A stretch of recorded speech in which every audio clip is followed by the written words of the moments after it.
ഈ വർഷവും കാൻവാർ യാത്ര ഒരു തീർത്ഥാടന യാത്രയാണ്, അത് ആരംഭിച്ചിട്ടുണ്ട്. അത് പതിവ് പോലെ വളരെ ആക്രമണോത്സുകമായി തന്നെയാണ് ഈ വർഷവും നടന്നുകൊണ്ടിരിക്കുന്നത്. സ്ത്രീകളെയും കുട്ടികളെയും അതുപോലെ യാത്രക്കാരെ മുഴുവൻ ആക്രമിച്ചുകൊണ്ട് ദേശീയപാതയിൽ ആകമാനം കലാപം സൃഷ്ടിച്ചുകൊണ്ടാണ് കാൻവാർ യാത്ര നടന്നുകൊണ്ടിരിക്കുന്നത്. നമുക്കറിയാം, ഇത് വളരെ സമാധാനപരമായി നടന്നിരുന്ന ഒരു തീർത്ഥാടന യാത്രയാണ് 2014 വരെ.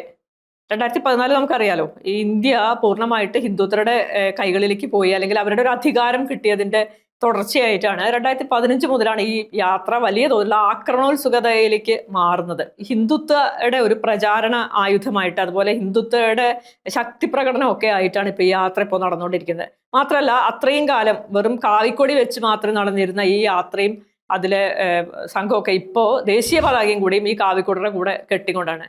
അതുകൊണ്ടാണ് യോഗി ആദിത്യനാഥ് ഈ യാത്രയെക്കുറിച്ച് പറയുന്നത്, ഇത് ഇന്ത്യയുടെ ദേശീയതയുടെ പ്രതീകമാണ്, ദേശീയ ഐക്യത്തിന്റെ പ്രതീകമാണ്, ഹിന്ദു ഐക്യത്തിന്റെ പ്രതീകമാണ്, ഇത് സമാധാനപരമായിട്ടുള്ള യാത്രയാണ് എന്നൊക്കെയാണ് പറഞ്ഞുകൊണ്ടിരിക്കുന്നത്. ഇത് മുസ്ലിങ്ങൾ കണ്ടുപഠിക്കണം എന്നൊക്കെ അദ്ദേഹം പറയുന്നുണ്ട്.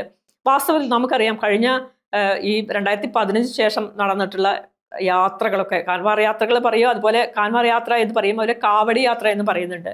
കാവടി യാത്ര എന്ന് പറയാൻ കാരണം, ഇത് ഗംഗയിൽ നിന്ന് ജലം 2 പാത്രങ്ങളിൽ ജലം എടുത്തുകൊണ്ട് അതിങ്ങനെ കമ്പിന്റെ മുകളിൽ രണ്ടറ്റത്തും കെട്ടിയിട്ട് അങ്ങനെ അത് കൊണ്ടുപോകുന്ന അതിനെയാണ് കാവടി എന്ന് പറയുന്നത്. ഈ കാവടി ആയിട്ടുള്ള യാത്രയാണ് വാസ്തവത്തിൽ കാവടി യാത്ര.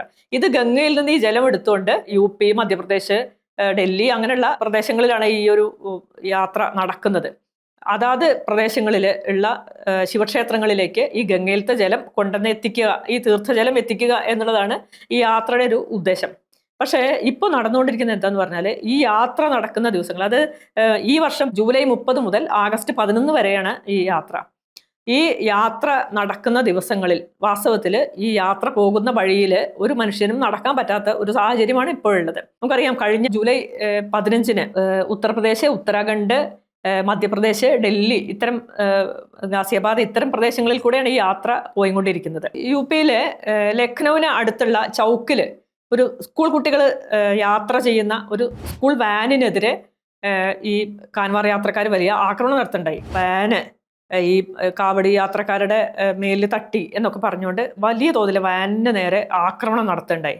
അതിൽ നിരവധി കുട്ടികൾക്കൊക്കെ പരിക്കൊക്കെ പറ്റിയിട്ടുണ്ട്. മാത്രമല്ല, അത് പ്രദേശത്തെ ഈ കുട്ടികളുടെ രക്ഷിതാക്കളായിട്ടുള്ള ഹിന്ദുക്കൾ, പല കുട്ടികളും ഹിന്ദുക്കളാണ്, മാത്രമല്ല രക്ഷിതാക്കളൊക്കെ ഹിന്ദുക്കളാണ്. അപ്പോൾ അവരൊക്കെ പറയുന്നത്, ഞങ്ങളൊക്കെ ഹിന്ദുക്കളാണ്, പക്ഷേ ഈ ഹിന്ദു എന്ന് പറഞ്ഞാൽ ഈ ആക്രമണം നടത്തുക എന്നുള്ളതല്ല അതിനർത്ഥം എന്നുള്ള രീതിയിൽ അവർ പിന്നെ പ്രതിഷേധിക്കേണ്ടായി. ഇപ്പം ഇത് അവിടുത്തെ ഒരു കാര്യം മാത്രമല്ല, ഗാസിയാബാദിൽ ഒരു ആംബുലൻസ് തടഞ്ഞ് 50 മിനിറ്റോളാണ് ഒരു ആംബുലൻസ് തടഞ്ഞ് വെച്ചിട്ടുള്ളത്. അതുപോലെ ദേശീയപാത നമ്മൾ മനസ്സിലാക്കുന്നത്, ദേശീയപാത 9 ദിവസം ശരിക്കും പറഞ്ഞാൽ പൂർണ്ണമായിട്ട് അടച്ചിടുന്ന നിലയിലേക്ക് കാര്യങ്ങൾ പോകുന്നു. ആ 9 ദിവസം ദേശീയപാത അടച്ചിടുന്നു. അതുപോലെ ഈ യാത്ര പോകുന്ന പ്രദേശങ്ങളിലുള്ള കടകളിലൊന്നും മത്സ്യമാംസ ആഹാരങ്ങൾ വിതരണം ചെയ്യുന്നതിന് സമ്മതിക്കുന്നില്ല. ഇത്തരം ഷോപ്പുകളൊക്കെ അടച്ചിടേണ്ടി വരുന്നു. അല്ലാതെ പരിസരത്തുള്ള പല ഇവരുടെ യാത്ര പോകുന്ന പരിസരത്തുള്ള മുസ്ലിങ്ങളുടെ കടകൾ ആക്രമിക്കപ്പെടുന്നു.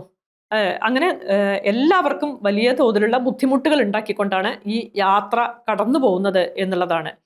വാസ്തവത്തിൽ എങ്ങനെയാണ് ഒരു തീർത്ഥാടന യാത്ര ഇങ്ങനെ ആക്രമണോത്സുകമാകുന്നത് എന്നുള്ളത് വളരെ അത്ഭുതകരമായിട്ടുള്ളൊരു കാര്യമാണ്. ജൂലൈ 11-ന് മുസഫർ നഗറിൽ ഒരു പിക്കപ്പ് വാൻ ആക്രമിക്കുകയുണ്ടായി കാൻവാർ യാത്രക്കാർ. അതിന് കാരണം എന്താ വെച്ചാൽ, ഈ പിന്നെ വിശ്വാസികൾ, ഭക്തജനങ്ങൾ ഈ പിക്കപ്പ് വാനിന്റെ മുകളിൽ കയറി ഇരുന്നപ്പോൾ പോലീസുകാർ അവരെ താഴെ ഇറക്കി. അതിന് കാരണം എന്താ വെച്ചാൽ, വൈദ്യുത ലൈനിൽ തട്ടിയിട്ട് അവർ അപകടം ഉണ്ടാവുണ്ടെന്ന് വിചാരിച്ചുകൊണ്ടാണ് അവർ താഴെ ഇറക്കിയത്. പക്ഷേ അവരെ താഴെ ഇറക്കിയപ്പോൾ അത് ഷൂട്ട് ചെയ്തിരുന്ന 2 മാധ്യമ പ്രവർത്തകർക്ക് നേരെ അവർ തിരികുകയും മാധ്യമപ്രവർത്തകരെ വല്ലാതെ ആക്രമിക്കുകയും ചെയ്തു. വരുൺ ശർമ്മ, പങ്കജ് എന്ന് പറയുന്ന 2 പേരെയാണ് ആക്രമിച്ചത്. അതിൽ വരുൺ ശർമ്മയുടെ കയ്യ് ഒടിയുണ്ടായി. ഇത് പോലീസുകാരോടുള്ള ദേഷ്യം വാസ്തവത്തിൽ ഈ മാധ്യമപ്രവർത്തകർക്ക് നേരെ അവർ തീർക്കുകയായിരുന്നു. അതേപോലെ തന്നെ ഉത്തരാഖണ്ഡിൽ ഒരു കാറ് കാവടിയിൽ മുട്ടി എന്ന് പറഞ്ഞുകൊണ്ട് കാർ യാത്രക്കാരനായിട്ടുള്ള യുവാവിനെ പുറത്തേക്ക് വലിച്ചിട്ട് വലിയ അടിച്ച് പഞ്ഞിയാക്കുന്നുണ്ട്. പക്ഷെ ഇതിങ്ങനെ പോലീസുകാർ നോക്കി നിൽക്കുകയാണ്, കൈകൂപ്പി പോലീസുകാർ നോക്കി നിൽക്കുക എന്നല്ലാതെ ഈ യുവാവിനെ ക്രൂരമായിട്ട് മർദ്ദിക്കുമ്പോൾ അത് തടയുന്നതിന് പോലീസുകാർക്ക് കഴിയുന്നില്ല എന്നുള്ളതാണ്. ഞാൻ നേരത്തെ സൂചിപ്പിച്ചതുപോലെ ഈ യാത്ര, ദേശീയ പതാകയും കാവിക്കൊടിയും ഒക്കെ ഇപ്പോൾ അവിടെയൊക്കെയുള്ള ഈ കാൻവാർ യാത്രക്കാർക്ക് പ്രൊട്ടക്ഷൻ നൽകുന്ന രീതിയിലാണ് അവരുടെയൊക്കെ പുറകെ പോകുന്ന രീതിയിലാണ് അവിടത്തേക്കുള്ള പോലീസ് വാഹനങ്ങൾ. ഈ പോലീസ് വാഹനങ്ങളൊക്കെ അലങ്കരിച്ചിട്ടുള്ളത് കാവിക്കൊടിയും അതുപോലെ ത്രിവർണ്ണ പതാകയൊക്കെ വെച്ചുകൊണ്ടാണ് ഈ അവിടുത്തെ പല പോലീസ് വാഹനങ്ങളും അലങ്കരിച്ചിട്ടുള്ളത് എന്നുള്ളത് മാധ്യമങ്ങൾ റിപ്പോർട്ട് ചെയ്യുന്നുണ്ട്. യു.പിയിലെ മീററ്റ്, മുസഫർ നഗർ, സഹാറൻപൂര്, ഷാമിലി, ബാഗ്പത്ത്, ഗാസിയാബാദ്, ഹാപ്പൂര് ജില്ലകളിലെ സ്കൂളുകൾക്കൊക്കെ ഇത്രയും ദിവസങ്ങൾ സ്കൂളുകൾക്കൊക്കെ അവധി പ്രഖ്യാപിച്ചാണ്. അതുപോലെ അയോധ്യ, വാരണാസി തുടങ്ങിയ സ്ഥലങ്ങളിലൊക്കെ സ്കൂളുകൾക്ക് ഓൺലൈൻ ക്ലാസ് ആണ്. നേരത്തെ ഞാൻ സൂചിപ്പിക്കേണ്ടായി, ഈ യാത്ര പോകുന്ന പ്രദേശങ്ങളിലുള്ള മുസ്ലിങ്ങളുടെ കടകൾ വലിയ തോതിൽ ആക്രമണത്തിന് ഇരയാവുന്നുണ്ട്. അവരുടെ വാഹനങ്ങൾ ആക്രമണത്തിന് ഇരയാവുന്നുണ്ട്. അതുപോലെ സ്കൂൾ കുട്ടികൾ അടക്കമുള്ളവരുടെ വാഹനങ്ങൾ ആക്രമിക്കപ്പെടുന്നു.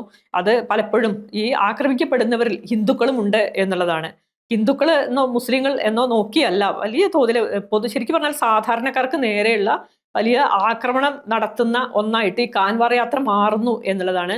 ഇത് ദേശീയ ഐക്യത്തിന്റെ പ്രതീകമാണെന്നൊക്കെ യോഗി ആദിത്യനാഥ് പറയുന്നുണ്ട്. എങ്കിലും ഇത് സാധാരണക്കാരായ മുസ്ലിങ്ങൾക്കും ഹിന്ദുക്കളും അടക്കമുള്ള സാധാരണക്കാരായ ജനങ്ങൾക്ക് നേരെയുള്ള വലിയ തോതിലുള്ള ആക്രമണം നടത്തുന്ന ഒന്നായിട്ട് അത് മാറിയിട്ടുണ്ട്. ഹിന്ദുത്വ അടിച്ചേൽപ്പിക്കുക, അവരുടെ ശക്തി തെളിയിക്കുന്ന ഒരു യാത്രയായിട്ട് ഇത് മാറിയിരിക്കുന്നു എന്നുള്ളതാണ്.